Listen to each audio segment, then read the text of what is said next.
Delhi Waqf board के हालात बद से बदतर हो चले हैं। कामकाज तकरीबन ठप पड़ गया है। तो वहीं पिछले 9 महीने से तनख्वाह न मिलने के सबब मुलाजमीन ने 28 अक्टूबर से हड़ताल पर जाने का ऐलान कर दिया है। देखिए खास रिपोर्ट।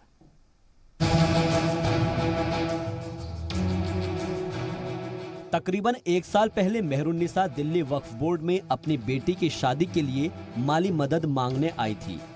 बोर्ड की जानिब से 50,000 की मदद की बात भी कही गई, लेकिन 1 साल बाद भी उसे मदद नहीं मिली, क्योंकि चेक पर चेयरमैन के दस्तखत नहीं हैं और बोर्ड में कोई चेयरमैन है ही नहीं। चेयरमैन के नहीं होने के सबब बेवाओं की पेंशन रुक गई है, तो मुलाजिमों की तनख्वाह भी किसी को 5 तो किसी को 8 महीने से नहीं मिली। बोर्ड के इमामों की हालत भी बदतर है। तनख्वाह न मिलने से उनके घर चलने मुश्किल हो गए हैं। हमें जब दत्ता साहब थे जब मिलती थी, उसके बाद में पेंशन नहीं मिली है। हमें कम से कम 4-5 साल से ज्यादा हो गए बेटा। बच्चे के फॉर्म के लिए आए थे, लॉटरी फॉर्म वो किया था कि 50,000 रुपए मिलेंगे। तो 1 साल से ज्यादा हो गया चक्कर लगाते हुए, अभी तक नहीं मिले।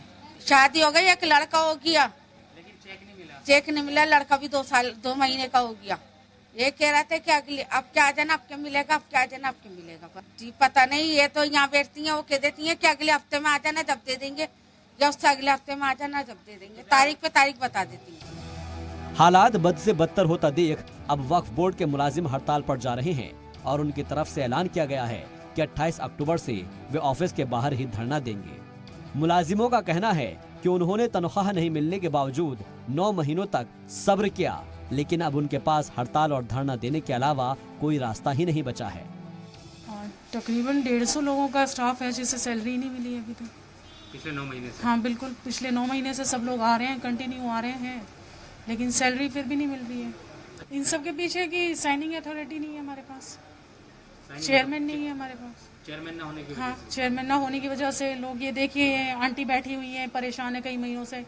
अब जिनका घर ही सिर्फ 2-2.5 हजार रुपए में चल रहा है, वो कैसे घर चलाए? ऐसे बहुत सारे लोग, बहुत सारे हैं हमारे। मैं तो सिंगल मदर हूँ, मेरे घर में और कोई इनकम है नहीं, जॉब है सिर्फ, 2 बच्चे हैं। तो आप सोच भी नहीं सकते कैसे हम सरवाइव कर रहे हैं इस टाइम। सो प्रॉब्लम यही है मेजर हमारी कि 9 मंथ से सैलरी नहीं मिल रही है हमें।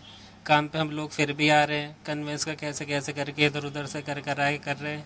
एप्लीकेशन भी हम दे चुके हैं ऑफिस में, लेकिन ये है कि उस पर भी कोई एक्शन नहीं लिया गया अभी। अब ये है कि 10वां महीना शुरू हो जाएगा, लेकिन अभी तक भी हमें उम्मीद नहीं नज़र आ रही कि मतलब काम हो जाएगा हमारा। ये सब जो प्रॉब्लम है, क्या चेयरमैन ना होना भी? जी, चेयरमैन का ना होना ही इसकी वजह है। हम लोग इंटरव्यूज़ वगैरह हुए थे, तो हमारे इसमें तो यही था कि ये ऐसी जॉब है कि यहाँ पर आखिरत भी हमारी सवर जाएगी सैलरी के साथ साथ, ये उम्मीदें लेके आए थे। लेकिन जो पॉलिटिकल सिचुएशंस बनती हैं उसे देख के ऐसा लगता नहीं कि जल्दी हम उस चीज़ में कामयाब हो पाएंगे। और मेनली जो दिक्कत आनी शुरू हुई थी वो इलेक्शन के बाद, जब उस वक्त के चेयरमैन अमानतुल्लाह साहब को हटाया गया था, उसके बाद से शुरू हुई।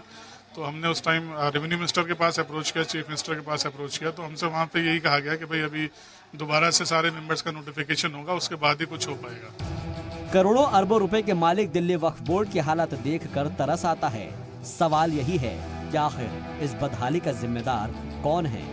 आखिर क्यों सरकार नहीं चाह रही कि दिल्ली वक्फ बोर्ड में कोई चेयरमैन आए? क्यों चेयरमैन को लेकर लगातार देर होती गई और आज हालात हड़ताल तक पहुंच गए? ये हालात उस दिल्ली वक्फ बोर्ड के हैं जो अरबों की प्रॉपर्टी का मालिक है, लेकिन यहाँ के मुलाजिमों को पिछले 9 महीनों से सैलरी नहीं मिली। अगर जल्दी से जल्दी दिल्ली वक्फ बोर्ड को चेयरमैन नहीं मिलता तो यहाँ के हालात और ज्यादा बदतर हो जाएंगे। कैमरामैन धीरेन के साथ जी मीडिया के लिए दिल्ली से मैं शोएब रजा।